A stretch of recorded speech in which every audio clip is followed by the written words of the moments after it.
Fatal Labyrinth is a classic roguelike RPG for the Sega Genesis, and that is a system that is sorely lacking roguelike dungeon crawlers, to say the least.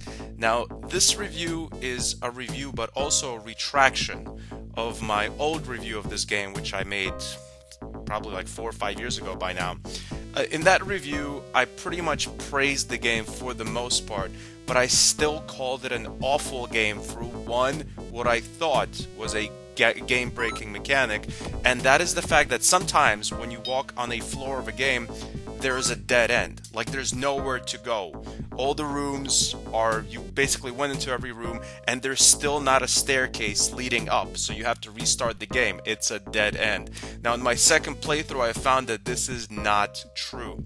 There are two ways to avoid dead ends. One is you basically, when there is something where you feel like it's a dead end and there's nowhere to go, you walk near every single wall in the game, and this can open up hidden passages. Now, if this doesn't work, there is yet another way to make sure you will progress in the game, and this one is very painstaking. It's a lot of busy work.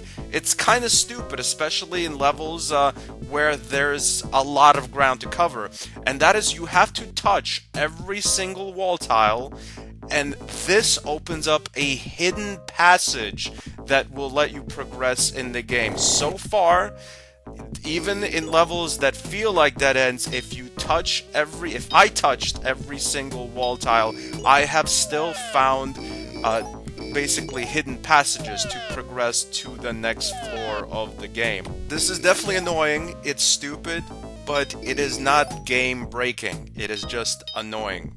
I say Fatal Labyrinth is a good roguelike because aside from the busy work of trying to painstakingly find your way to the next floor, it's actually a really good roguelike. You walk around these levels, you pick up various armors, various potions, various special rings, various weapons that upgrade your character. On top of that, you also level up as you defeat the monsters, and this makes you better and stronger as well. Now, you have to be really careful about the things you pick up, because sometimes they actually hinder your progress and not help you. Some potions, some scrolls don't heal you, don't do something positive. They actually make things worse, like they make you unable to see long distances for a short or sometimes even a medium amount of time. There's also things that can hurt you that shouldn't hurt you but still do, like food, for example. If you eat too much food, you get hurt. Like, you get full if your food goes above something like 79, and you become way too full, and this means you start walking and moving really slowly. Now, if your food goes even higher, you can literally die from food. Apparently, your hero is like a goldfish who simply doesn't know when to stop eating when he feels like his stomach is about to explode, because there was actually a point in this game when I died from overeating. Now, this is kind of rubbing it in for most people that have played this game, because most of the runs you will have in this game, you will actually be squirming to find food. It's the same thing with weapons. It's all completely random, so you might find a really good set of armor and weapons in the first or second level, or it might take you like 3, 4, or 5 levels in the game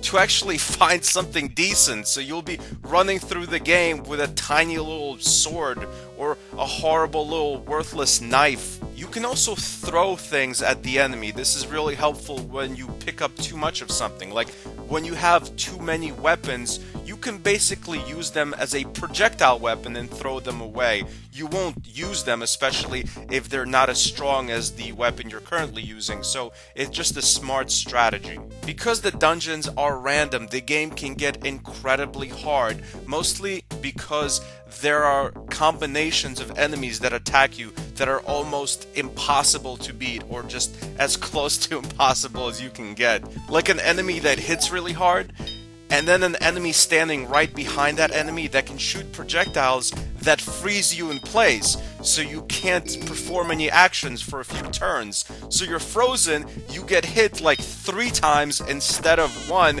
and the worst thing is you can't run away because you're frozen. There are a few hacks you can do to make the game a little more bearable. For example, when you're really low on health and you have the ability to do this, run away to another room of the game and just walk back and forth. You basically heal your health as you simply walk around. Of course, another way to do this would be to take some kind of potion, use some kind of scroll, maybe equip yourself with some kind of ring that will improve your health in some way. This can also be very dangerous because a lot of the things you equip or use are yet unidentified. So as I've said, they could be something that helps you or something that will just screw you up horribly.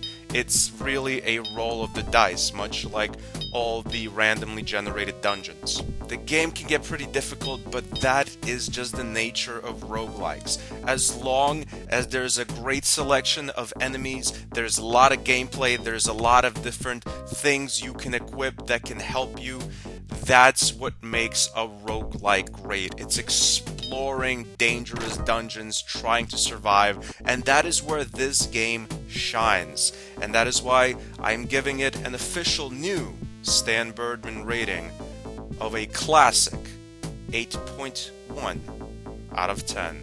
Thanks for watching. Goodbye, my friends.